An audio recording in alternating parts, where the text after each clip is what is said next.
And good afternoon. You're listening to Ken Hudnall. This is the Ken Hudnall Show. Coming to you from our studios right here in exciting El Paso, Texas. Gateway to the Old West and the most haunted city in the country. Well, today is December the 9th, 343rd day of the year. Just 22 days remain to the year's over with. And we'll start 2026. Well, holidays and observances, it's National Pastry Day. From phyllo to puff, Danish to baklava, savor of flaky and buttery treats from your local bakery. World Techno Day, Christmas Card Day, International Day of Veterinary Medicine, International Anti-Corruption Day. Now, if you want to talk about corruption, I can give you some interesting information about this town. National Llama Day, Wee Willie Day. Yes, it's celebrates a unique clown character known for his sad, downcast look.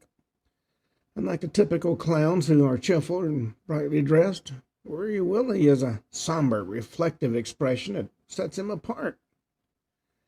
This day honors the art of clowning and impact it's had on making us laugh while also evoking some deeper emotions.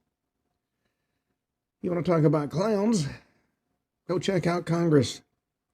National Opal Apples Day, Genocide Prevention Day, Zagreb Advent, and Advent itself, which goes on through December 24th. Computer Science Education Week, Artes Mundi, Clerk Gala Day Week, Hornbill Festival. It's a unique celebration that brings together various tribes in Nagaland in India. Colorful event showcases traditional music and dance and art and the rich culture and heritage of the Naga people. Folks come from around the world to see the celebrations.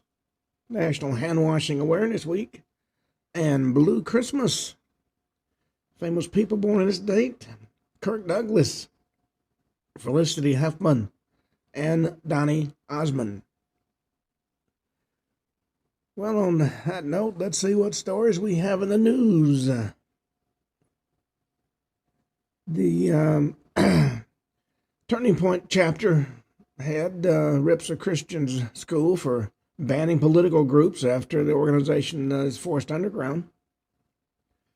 Student at a Christian university in California, of all places, said her Turning Point USA chapter was barred from being recognized as an official chapter, which the school explained is its official policy for political advocacy initiatives.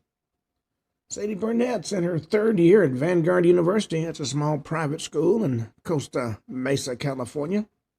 She's president of the school's Turning Point USA chapter, which is presently unrecognized by the school. Since 2023, they've had a lively, very active presence on campus, according to what Burnett told Fox News. We've hosted several events. We were able to rush at Club Rush. We had students very enthusiastic about our presence being there. Even something that made us stand out as a Christian university. The first Turning Point was practiced. And it was not only practiced, but it was celebrated. But the school made an official decision to stop accepting political and clubs and instead funnel any political activism or events through a process that involves the administration. Well, the family has sued Royal Caribbean for the death of a man. He was allegedly served 33 drinks in an evening. He died aboard the cruise ship. Family of a 35-year-old man who died on board a Royal Caribbean cruise after allegedly being served 33 alcoholic drinks has filed a lawsuit 7 months after an autopsy ruled his death a homicide. Michael Virgil, 35, and his family boarded Royal Caribbean Navigator of the Seas in Los Angeles, December 13, 2024. We're going to do a 4-day cruise to Ensenada, Mexico. That trip was going to be a fun vacation, don't you know? What began as a routine departure unraveled very quickly, according to the lawsuit. There was an onboard incident involving security that would later become the center of a legal battle. The family that included Virgil's longtime fiancée and their young son, who has autism, has filed a wrongful death complaint in the U.S. District Court for the Southern District of Florida. The lawsuit alleges the cruise line was responsible for his death, claiming he was overserved and then subjected to what it calls the excessive use of force and fatal actions taken by crew members. According to the complaint, family was directed to a bar with live music because their cabin wasn't ready. While they waited, Virgil's then 7-year-old son grew restless and left with his mother to check the room, leaving Virgil alone. And within hours of the ship's departure, crew members negligently served him with at least 33 alcoholic drinks, after which he became intoxicated and increasingly agitated while trying to locate his cabin. Security and crew members allegedly tackled and restrained him, compressing his body till he stopped breathing. The complaint says that at the direction of the staff captain, the crew injected him with a sedative, haloperidol, and used 3 cans of pepper spray. The suit says the combination of restraint and sedative and pepper spray caused significant hypoxia, impaired ventilation, respiratory failure, and cardiovascular instability, and ultimately cardiopulmonary arrest. Medical examiner later ruled the death a homicide. Well, they've got some serious explaining to do. Well, the Supreme Court's going to give President Trump a major opening on immigration. He needs to regain the public's trust on immigration, and the Supreme Court's decision to rule on the president's executive order ending birthright citizenship is going to allow him to do just that. Win or lose, the White House can use the court's decision to reignite the debate over immigration and propose common sense improvements in our country's broken system. Changes that should include no longer counting undocumented people in the census, ending the diversity lottery, and initiating a merit-based admissions program. Yes, I've known a lot of immigrants who never should have been here. President Trump was elected in part to end the immigration crisis created by his predecessor, President Joe Biden. The nation was horrified that Biden allowed millions of migrants to enter the country illegally. Voters were disgusted by scenes of chaos at the border in December 2023 alone. Some 300,000 people crossed into the U.S. illegally, largely unvetted for criminal histories or health issues. It was considered a national disgrace. But Joe Biden had no idea what was going on. His people were running the show. One far-left firebrand is mocked for the Texas Senate campaign launch. Conservative leaders and commentators on X mocked progressive firebrand Representative Jasmine Crockett, Democrat of Texas, for launching a last-minute Senate campaign in conservative Texas, with one saying she's about to learn the hard way that most Texans are very different. After months of speculation of whether she'd enter the race, she announced her bid on Monday. In a launch speech to supporters in Dallas, she framed her candidacy as a move to stand up against President Trump. Wonder what they're going to do when he's no longer in office and they don't have any hate anymore. Her announcement came hours after Democratic candidate former Representative Colin Allred announced that he'd be dropping out of the race, citing concerns over keeping the party united instead of a messy primary battle. Texas Governor Greg Abbott posted on X he's looking forward to watching the circus and keeping the U.S. Senate seat red. Well, Crockett has been all mouth since the re-election of President Trump. Well, Jason Bateman admits he and his sister Justine Bateman don't see each other a lot. He shared a glimpse into his relationship with his sister. 56-year-old appeared on the cover of Esquire's winter Meaning of Life issue and reflected on his bond with the 59-year-old actress in the accompanying interview. He admitted he and his sister don't see each other a lot. But he clarified that this wasn't due to any conflict and explained the two have a mature relationship built on mutual respect. He said they're the typical, we see each other every Thanksgiving or every Christmas, and our kids want to be together. That's, isn't that in a great way? He and his wife Amanda Anka are parents to daughters Francesca, 19, and Maple, 13, while Justine shares son Duke, 23, and daughter Gianetta, 21, with her husband Mark Fluent. The Arrested Development alumni described his conversations with Justine as the rich conversations you'd have with an adult friend, not the kind of petulant back and forth you might have with your adult sibling. He said, we hang out and we're nice to each other because we respect one another as individuals regardless of the blood thing. Also noted he had upcoming plans with Justine, telling the outlet I'm seeing her for lunch next week. Oh, goodness gracious, a lunch. Well, there's been some blood pressure medications pulled off the market. FDA's recalled blood pressure medication over a cholesterol drug contamination. Glenmark Pharmaceuticals tablets contain trace amounts of cholesterol drug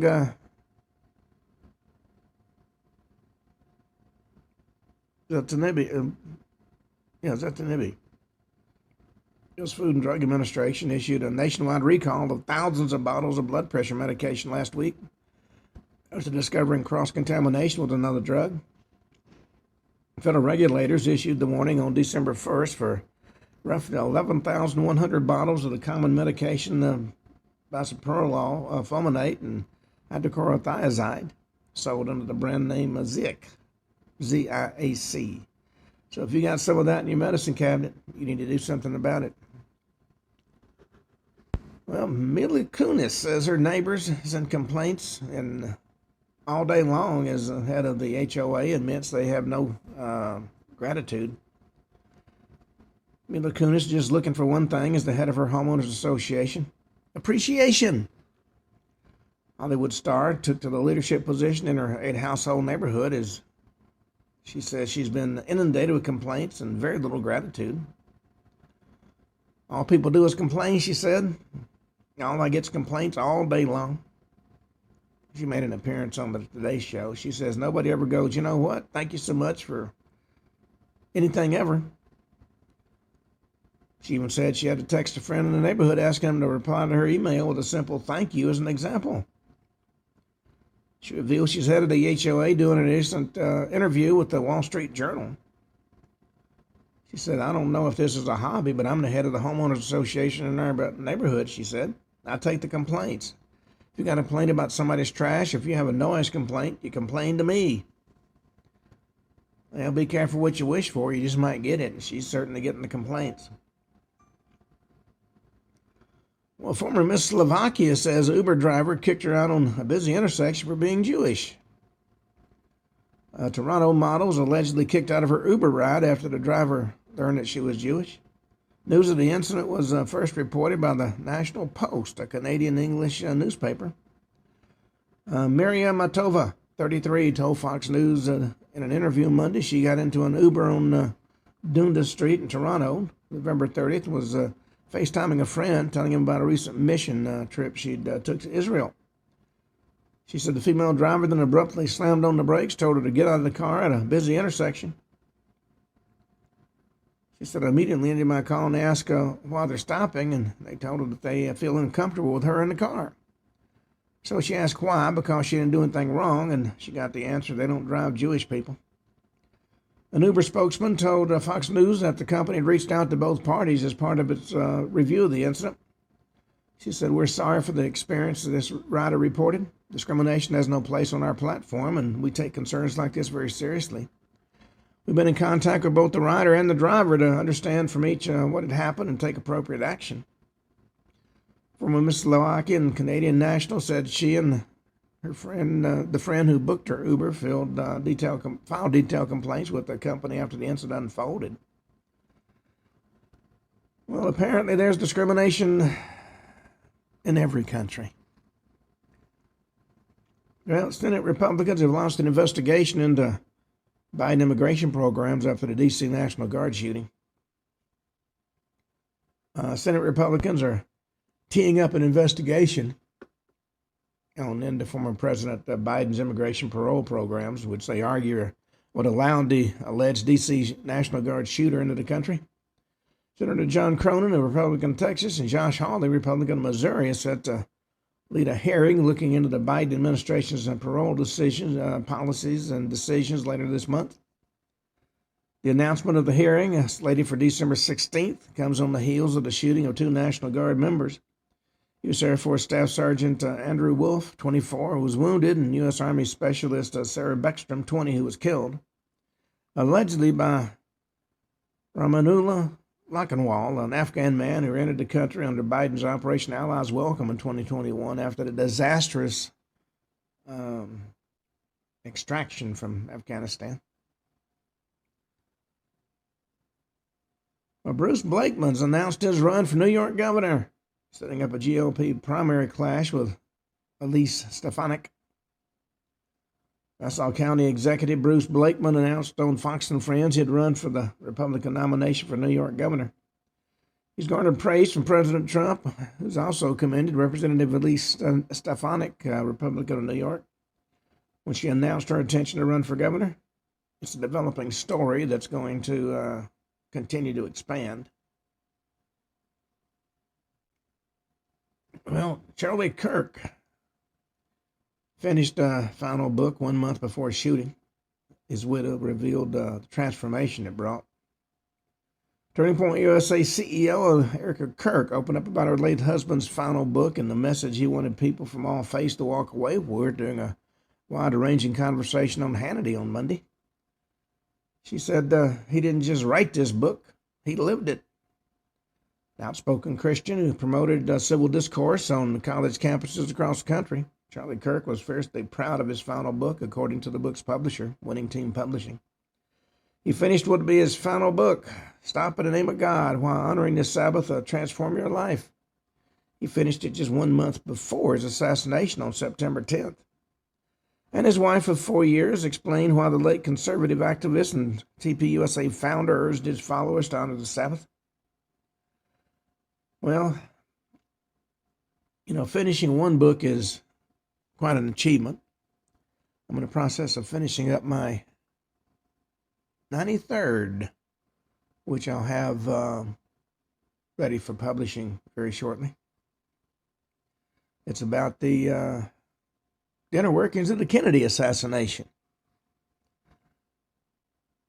Senate Republicans have unveiled a plan to replace Obamacare subsidies with health savings accounts. They are closing in on this plan to counter Senate Democrats' proposal to extend expiring Obamacare subsidies as a vote on credits at the end of the week draws closer.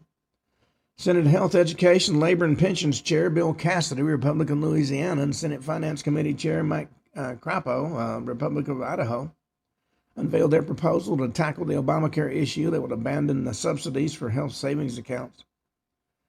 Lawmakers have been leading Senate Republicans' planning for a counter-proposal to Senate Minority Leader Chuck Schumer, the father of the Schumer shutdown.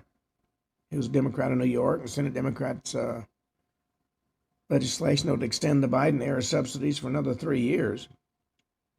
Cassidy and Crapo had pitched the legislation as an alternative to the Democrats' temporary COVID bonuses, would send billions of tax dollars to giant insurance companies without lowering any insurance premiums.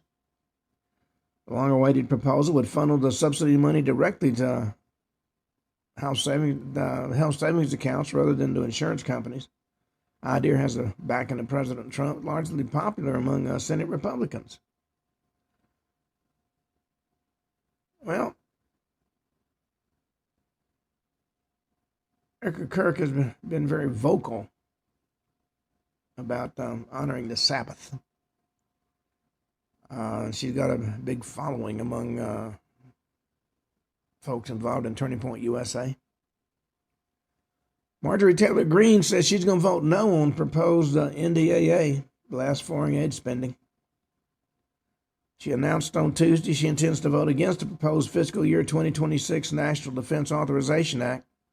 She says the legislation spends too much taxpayer money on foreign priorities. said in a post on X that the NDAA is filled with Americans' hard-earned tax dollars used to fund foreign aid and foreign countries' wars. Pointed to the rising national debt that, according to fiscal data, Treasury.gov, is more than $38.39 trillion. Democrats have had a spending party over the last few years. Well, the White House points to real-life example of President Trump's winning economic strategy amid affordability woes. White House celebrates Illinois steel furnace reopening. It's going to create 400 new jobs by 2026. It's an example of the president's economic pledge to increase U.S. jobs. American steel, American job. That's what President Trump promised, and that's what President Trump is delivering, according to White House spokesman Kush Desai.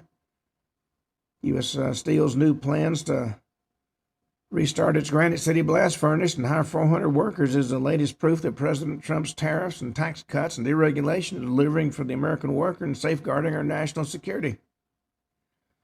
U.S. Steel, the nation's second largest steel manufacturer, announced in December it's going to make steel slabs at its Granite City Works plant near St. Louis after its furnace shut down in 2023.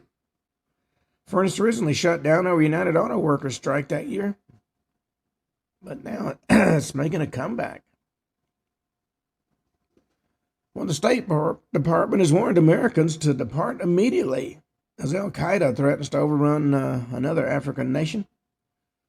As the West African country of Mali teeters on becoming the first nation on the continent to be ruled by an Al-Qaeda-linked terror organization, the State Department spokesperson has warned American citizens to leave, or if you're on the way there, don't travel there. On the situation in Mali, the spokesperson told Fox News, do not travel for any reason due to crime, terrorism, kidnapping, unrest, and health risk. And a caution that U.S. citizens should avoid travel to Mali, and those currently in Mali should leave immediately. U.S. Embassy in Mali also posted on their website, U.S. citizens should depart using commercial aviation as overland routes to neighboring countries may not be safe for travel due to terrorist attacks along national highways.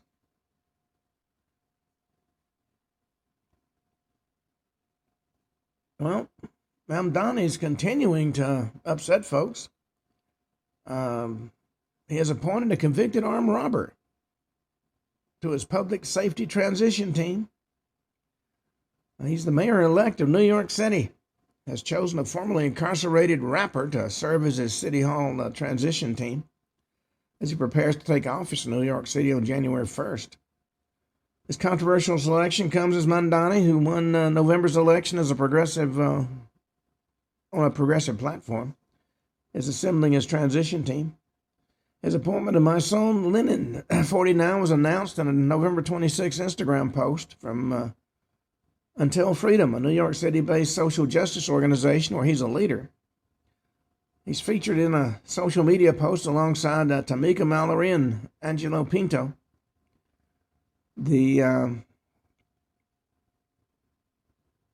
Over the years, Lennon has built a public presence as a community activist, frequently posting about anti-violence initiatives and civic engagement, and promoting his involvement in Until Freedom.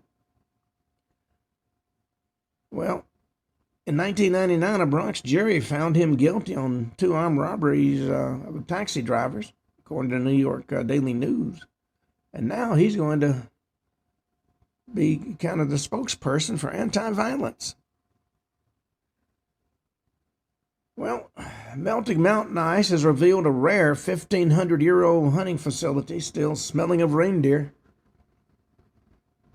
Ancient reindeer trap and weapons recently emerged from Norway's melting mountains, surprising archaeologists and giving them a glimpse into mountain life 1,500 years ago. This discovery, announced by the Vestland County Municipality November 10th, was made on the Ortlands Plateau in Sogan, a remote region in western Norway. Archaeologists from the University Museum of Bergen in Vestland County worked together to document this site. You never know what you're going to find. Well, the U.S. could burn through key missiles in a week if war with China erupts, according to a top security expert. The U.S. struggle with China is the single greatest competition the U.S. has ever faced, according to defense analyst Seth Jones in his new book, The American Edge. And in an interview with Fox News, Jones warned if war broke out over Taiwan, the U.S. would burn through key long-range missiles after roughly a week or so of conflict. Shortfall, he says, exposes how far behind U.S. industrial base remains as Beijing moves onto what he calls a wartime footing. Well, on that note, let us go back to our topic of yesterday, which was some of the shenanigans Landslide Lyndon got up to.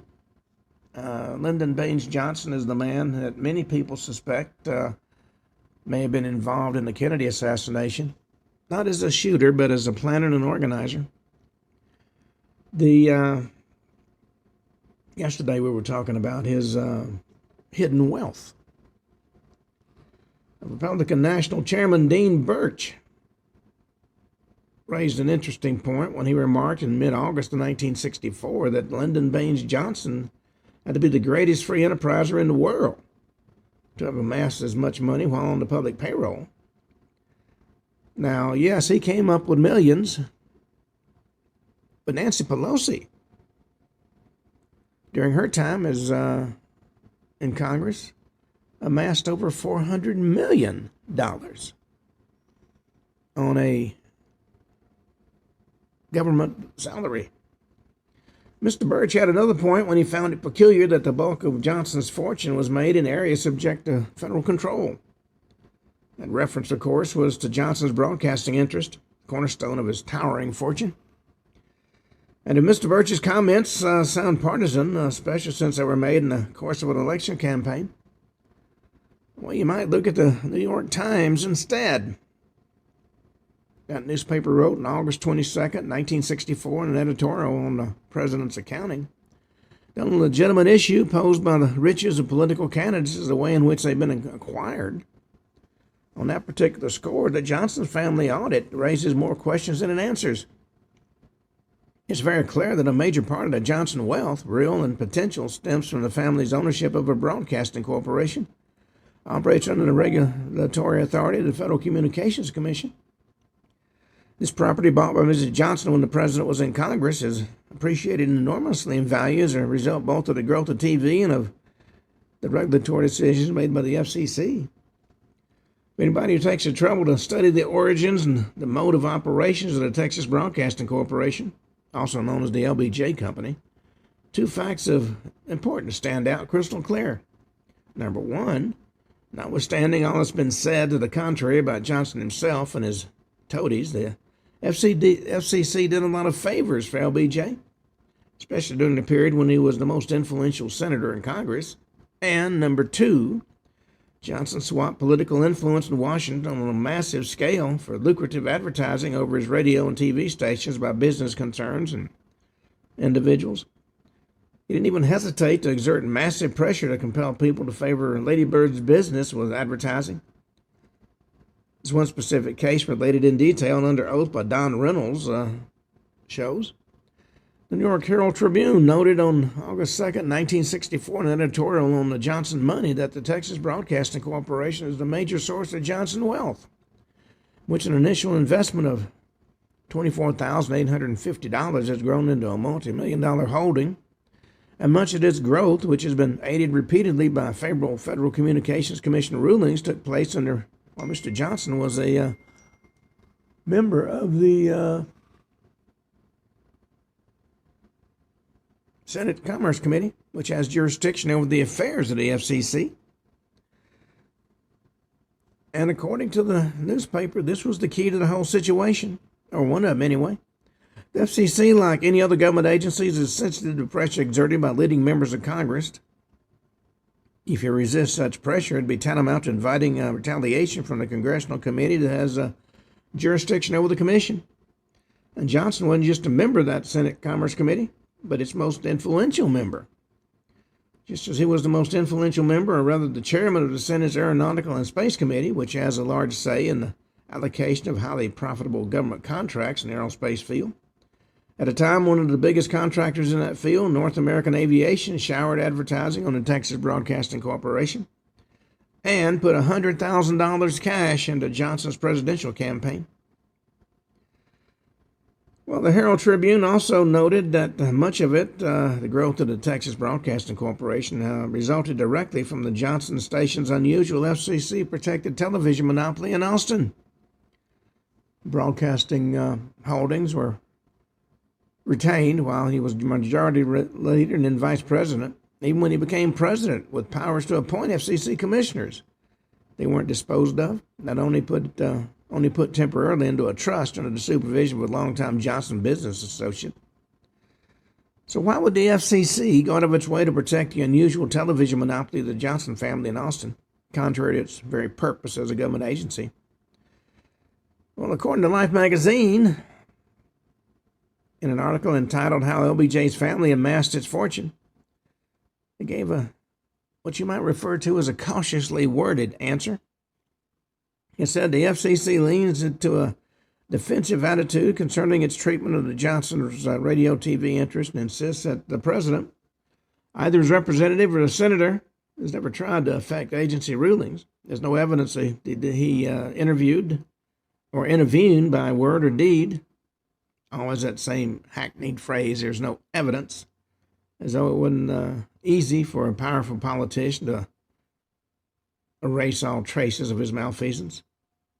Musing on the subtle problems involved here, an FCC official recently observed, I've never once had anybody pressure me on behalf of Lyndon Johnson.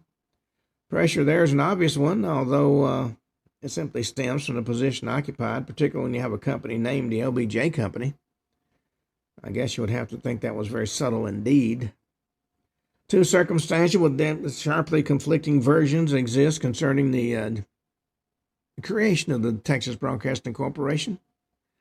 According to Life magazine, the cornerstone of Johnson's holdings is KTBC, a spectacularly successful Austin radio TV operation. It was a small 250-watt radio station, one of two in Austin. Miss Johnson bought it as a bargain in January 1943. Added TV to its operations in 1952. Lyndon Johnson's talent for business dealings was impressively revealed when he first expressed interest in KTBC in late 1942. At that point in time, the station was losing money and been in trouble with the FCC for various violations of its regulations. And a syndicate originally headed by J.M. West, a prominent Austin businessman and publisher, had held two successive options to buy the radio outlet. First one was for a price of $50,000, and then after he got in FCC trouble, the price became $20,000, and finally there was an agreement to assume $12,000 of the station's debts. Well, for some reason, the FCC refused to approve the sale, and although West died, the syndicate continued its efforts to buy the station. Then just before Christmas in 1942, 34-year-old Congressman Lyndon Johnson invited a local businessman, E.G. Kingsbury, who was a member of the syndicate, to his Austin office. Kingsbury recalled that during the meeting, Johnson reminded him that an appointment to Annapolis, U.S. Naval Academy, for Kingsbury's son John had been obtained through LBJ's good offices. And according to Kingsbury, Johnson brought up KTBC and said, "Now, I'm not a lawyer or newspaper man. I have no means of making a living. One time I had a second-class teaching license, but it's long since been inspired. I understand you bought the radio station. I'd like to go in with you or to have that station myself." Well, Kingsbury first put Johnson in telephone contact with the attorney for the syndicate and then advised the congressman to make his peace with J.M. West's heirs. According to Kingsbury, Lyndon told him he's going to up to the West Ranch to talk business, and he did, and he came away owning the station. When the purchase was consummated, Miss Johnson handed over a certified check for $17,500. That transfer is very quickly approved by the FCC. Well, according to Life Story, J. Everett Haley,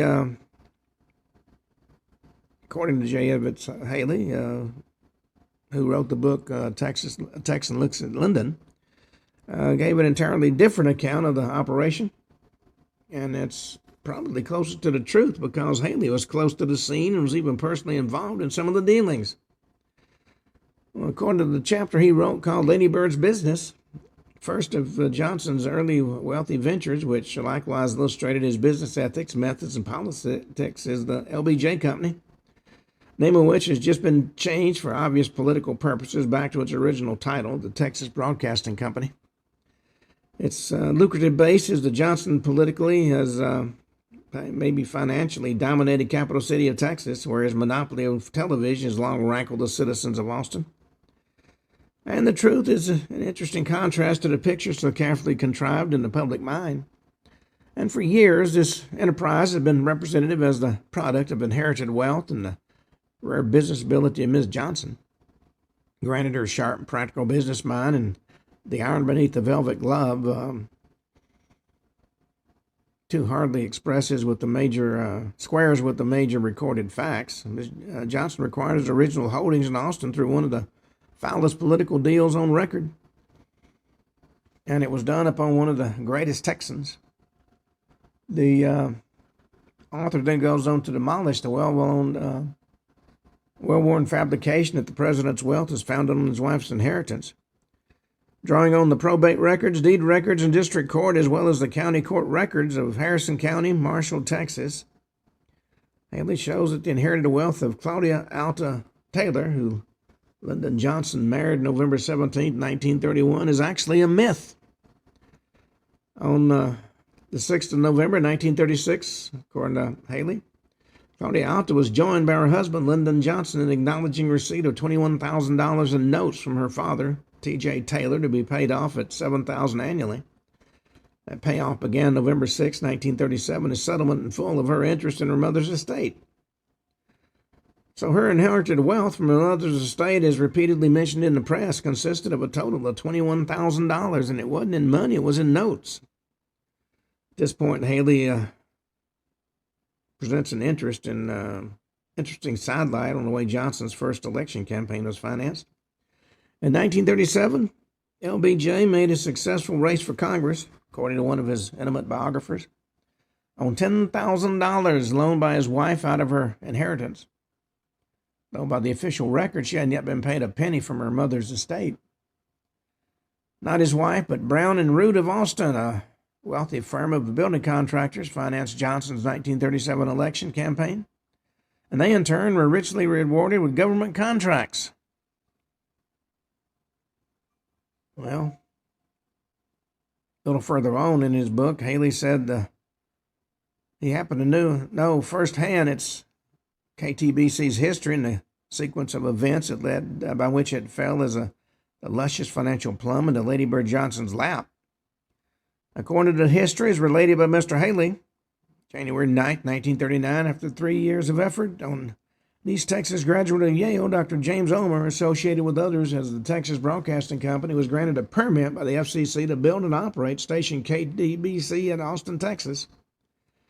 After long experience in communications, Dr. Omer had gone into the radio business in 1930 at a station in Tyler, Texas.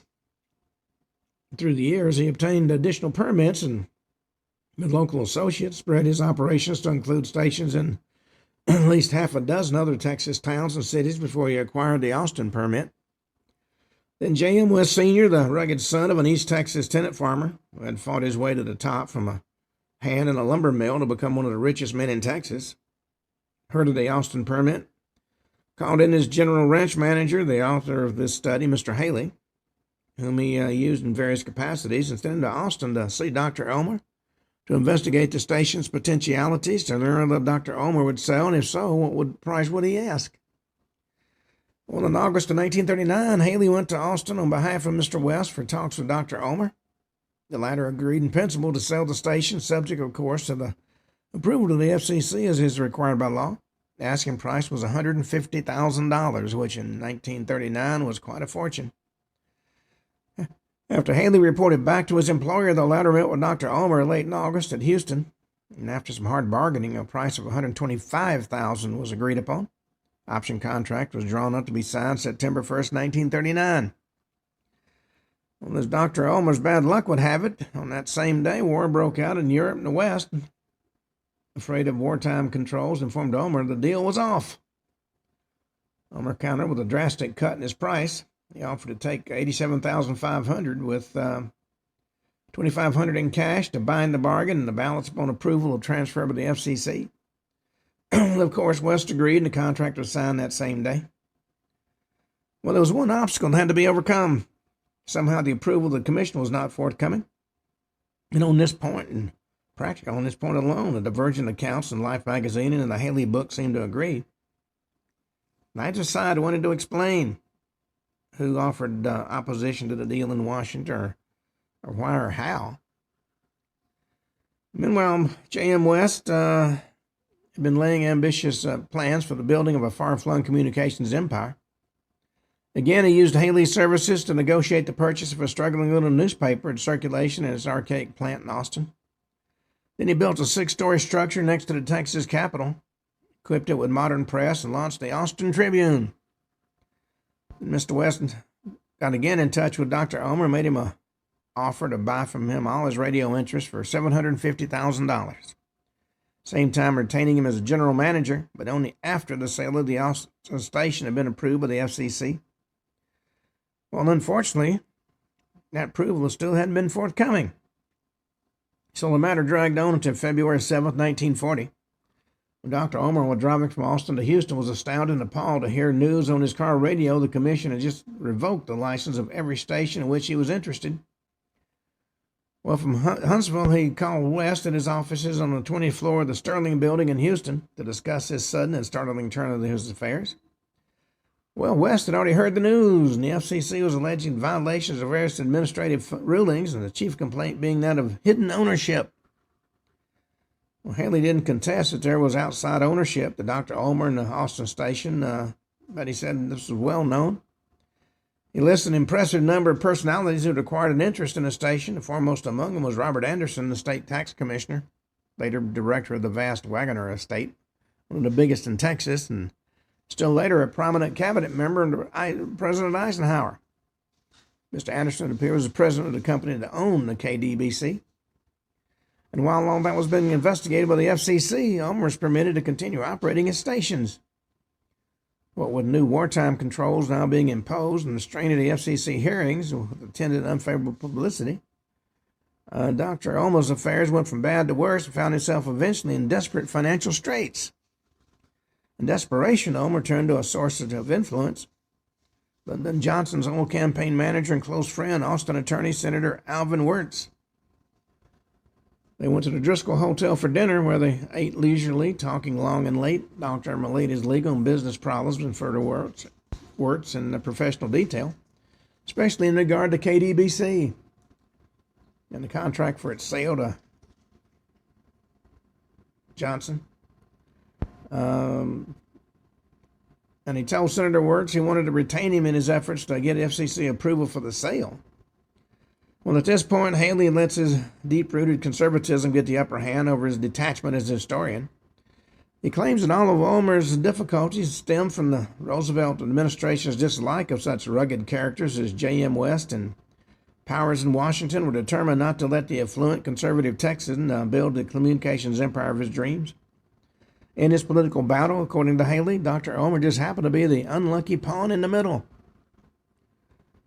Well, the circumstances indicate pretty clearly the FCC did have a case against Dr. Ulmer, at least on the issue of hidden ownership, and that would have been enough to warrant the delaying action of the commission. Well, according to Haley, Wirtz showed an interest and inquired what KDBC was really worth. Ulmer replied $1 million, which must have seemed ridiculous to the Wirtz. But Ulmer was an imaginative operator who knew the business, and time has proved him to be right. He offered to pay Wirtz $10,000 to get the FCC to approve the sale. $2,500 down, $1,000 a month through 5 months, and the balance upon approval. Well, Wirtz agreed to that retainer and asked Ulmer to meet him at his office at 9 in the morning. Well, Ulmer went to his office at the appointed time, took a seat in the waiting room, and waited. Prouded on the wall of Wirtz's office was a large and handsome picture of Congressman Johnson, warmly autographed with a sentiment that Ulmer had probably never forgot. To my friend Alvin Wirtz, who can do anything better than anybody else. Finally, his secretary came out and told Ulmer Senator Wirtz was out and suggested he come back in the afternoon, and he did. Secretary said she was sorry the senator had suddenly left for Washington on urgent business. And what was his address there? The Mayflower Hotel. Well, for several days, Omer tried to get him by phone, but he never returned any of the calls, and Omer never heard from him again. Well, that was somewhat of an amazing story, but one fairly typical of the way people are destroyed in the financial jungle that's American society. They happen to get in the way of some more powerful people. Clearly, Dr. Omer was the victim of a double cross in which a very close friend of Lyndon Johnson played a prominent part. Well, not the least astounding part of this story is the fact that none of it's transpired into the official biographies. Didn't even get into the Life magazine account of the matter. So how could two Life staff writers who in other respects did a thoroughly researched piece on how LBJ's family amassed its fortune miss such a key figure in this drama as Dr. Omer, even if it perchance they chose to ignore the role of Senator Wirtz? But there's a little doubt that Haley's version is essentially correct because of his own personal contacts with J.M. West and Dr. Omer. And later on, in his own words, Haley said J.M. West Sr. died in 1942. Dr. Omer was at the end of his rope, and his station was in dire debt. The man himself was broke. And his Austin associates, able to put up the cash for their agreed purchase of stock, had given him $15,500 in notes, which he'd endorsed to his Tyler financial backers collateral, who in turn assigned him to the Austin Bank, which was carrying KDBC's operating expenses. Meanwhile, Lyndon Johnson discovered the station's plight. Lady Bird had made application for its purchase with a accompanying statement of her net worth, December 21st, 1942. An agent was sent to Wesley W. West to see if the West estate was out of the picture, and the FCC approved the sale in January 1943. And Lyndon and Lady Bird Johnson picked up the station for $15,500 in notes against it, and were at once on their way to immense wealth. In a later footnote, Haley went on to say, and further emphasis to the totally political nature of this business, it ought to be noted the FCC subsequently granted and renewed a total of 14 permits for Dr. Omer. Among them, a 50,000-watt station, KCUL, in Fort Worth, which he sold to Governor Ed Rivers for $450,000. So in the end, Dr. Omer wasn't quite the victim of ruthless spoliation that Haley made him out to be. He made all right with the rest of his property, but it's evident, nonetheless, that he was stripped of a potentially highly valuable asset, stationed KDBC in Austin, to a combination of political power play and shady business dealings. And a beneficiary of that operation, none other than the one, the only, Lyndon Baines Johnson, or Landslide Lyndon as he likes to be known. And now to revert to the live presentation of the matter, KDBC may have been in FCC trouble before the Johnsons bought it, but it's been completely free of trouble ever since. All its requests have been acted upon favorably with dispatch by the agency, beginning with an early application to increase its power and the length of its broadcasting day. And that, of course, was the crux of the matter. The FCC, after dragging its feet for years, as long as Dr. Omer and J.M. West were in the picture, was not only favorably disposed to the new station owners, the Johnsons, but even discovered the usefulness of acting with dispatch and granting their request, beginning with the transfer itself, which was approved with record speed in a matter of a few days. I mean, such wonders of bureaucracy rarely, if ever, result from an impartial change of heart.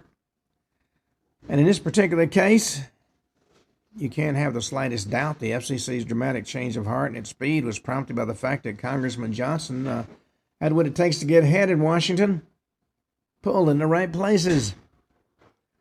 Well, the choicest plum of all fell in 1952, according to Life magazine. That's when KDBC was granted the right to broadcast over Channel 7, the only very high-frequency channel allocated to the Austin area by the FCC. And this single outlet contracted to carry programs from all three major TV networks, CBS, ABC, and NBC, with whom affiliation is the open sesame to success. Well, true, the FCC also assigned to Austin three prospective UHF frequency channels. That's ultra-high frequency. But at that time, almost no TV receivers existed to pick up a UHF signal. A lot of sets can receive UHF now, but the peanut gallery is tuned up. Well, as I was saying before the interruption, even though three prospective UHF channels had been assigned to Austin, There were almost no TV channels receivers existing that would pick up a UHF signal. Now today, a lot of sats can get UHF, but nobody's moved to build a UHF station in Austin. And since KDBC holds the network contracts, it retains on one VHF channel an effective telecasting monopoly in a city of 186,000 and its environs. And today there are 107 other single-channel communities in the U.S., but since most are located in overlap areas where advertisers can reach the set owners through other nearby stations, few of them enjoy monopoly status. The almost unique monopoly status enjoyed by the Johnson's Austin station is also underlined by Newsday in the series of articles it did. They came out May 29, 1964. According to Newsday, over the years, a number of FCC decisions have insulated KDBC from competition. It remains the only commercial station in Austin. FCC officials were somewhat sheepish in discussing these decisions, particularly one in 1959 that resulted in the allocation to Corpus Christi, Texas, which at that time had a population of 176,000. It's 160 miles from Austin. And they gave them a third TV channel, while Austin, population 212,000, had just the one. One official said, I guess you could argue favoritism on that, because if we exercised a little ingenuity, we might have put in a second channel in Austin. I don't know, it does look fishy, but trust us. We're honest. Well, the rich fruits of a well-guarded television monopoly such as the Johnson family is exercised in Austin for a period of many years are readily apparent from a comparison of advertising rates. According to Life, KDBC, which is within the viewer distance of 205,700 TV-owning homes at that point in time, has a network-based hourly rate of $575. By contrast, KROC in Rochester, Minnesota, which has 204,600 TV homes in its viewing area, even though it's a smaller city, had a rate of only $325 per hour. Well, high monopoly prices for advertising or the ready willingness of big industrial concerns like North American Aviation to advertise over a station owned by a man with plenty of influence on the allocation of government contracts and direct pressure applied to individuals, as the Don Reynolds case showed. All these factors have contributed mightily to making KDBC one of the most prosperous radio and TV stations in America. Well, you need to keep in mind that this is the man who forced his way into the vice presidential nomination under JFK, had money pouring into his pocket, and was the new president when JFK was assassinated. And a lot of the players in what we're going to be talking about and what I've outlined in detail in my upcoming book, it's called An American Coup, the assassination of JFK. We talk in some detail about some of those associations. I mean, Jim Garrison, the district attorney out of New Orleans, only scratched the surface because nobody would talk to him. But a lot of things have come to light since that make it very, very clear that Landslide Lyndon was not the honest, good old boy he makes himself out to be. We're going to be talking about a lot of that. Well, in 1959, KDBC had been grown into a multi-million-dollar operation, moved out of the Driscoll Hotel in Austin, where it had been located, into shining new headquarters at the intersection of 10th and Brazos Street. And ever since that time, the handsomely modernistic KDBC building in Austin has been one of the city's landmarks and chief attractions, along with the University of Texas Tower and the Capitol building. After making their first fortune with KDBC in Austin, the Johnsons began to cast eyes on other promising properties in the broadcasting field. Over the years, they acquired a 78.9% interest in a Victoria radio station, 75% interest in a TV station in Ardmore, Oklahoma, 50% in a TV station at Bryan, Texas, and wanted 29% at KWTX in Waco, Texas. This last name acquisition is of particular interest because it highlights another aspect of the Johnsons' way of doing business. In 1954, the LBJ Company applied for and promptly got from the FCC permission to purchase the television station KANG in Waco. That's 98 miles north of Austin. And due to a lack of UHF sets in that early period of television in that particular region, KANG, a UHF station, had been losing money, was deeply in debt. Then a syndicate moved in to set up a rival station, KWTX, which operated on a VHF license issued by the FCC the same day the Johnsons were authorized to purchase KANG. I don't believe in coincidences. As usual in such cases, the outcome of the competition hinged on the question of which station could get the best of the network franchises. And contrary to what could have been normally expected, both CBS and ABC quickly made up their minds that a floundering station like KANG, plus the magic of the Lyndon Johnson name, was a better proposition than the soundly operated but nameless KWTX, and threw their franchise to the LBJ Company. And that's the way Johnson's political and financial fortunes worked, right up till he became president. And once he became president, his greed knew no end. And we're going to be talking about a lot of that over the next few shows. Well, at first, the owners of KWTX tried to fight back by bringing suit against the Johnsons under the federal antitrust laws, but nothing came of it. And that's to be expected. Suing Lyndon Johnson in Texas, that's ridiculous. Then they threw in the sponge and agreed to give the LBJ Company an interest of 29.05% in their company in return for the money-losing KANG, which had served the Johnsons as a pawn in a squeeze game and now had played out its role. According to Life magazine, a man who's a stockholder and director of KWTX said there's no questioning the fact that Johnson was in on the negotiations for the merger. In fact, he was the only one in on them. And that's another incident which clearly belies the fiction that Lyndon Johnson himself had no part in the broadcasting business. On the strength of this and other pieces of evidence, Life unequivocally states no one in recent years has had any dealings with KDBC without being aware that the driving force behind the operation was Lyndon Baines Johnson. Every indication that Johnson, first as congressman then as senator, was extremely active in the radio-TV enterprise, while Lady Bird was nominally in full charge. Former KDBC employee recalls during the 10 years he worked for the station, it was Lyndon himself who presided over meetings of the department of heads. And even after he became vice president, he continued to do so. So much for the blind trust. Well, on that note, we come to the end of today's show. We'll be back tomorrow. I'll talk about more of Lyndon Johnson's shenanigans. Until then, this is Ken Hudnall for the Ken Hudnall Show, saying have a truly great evening.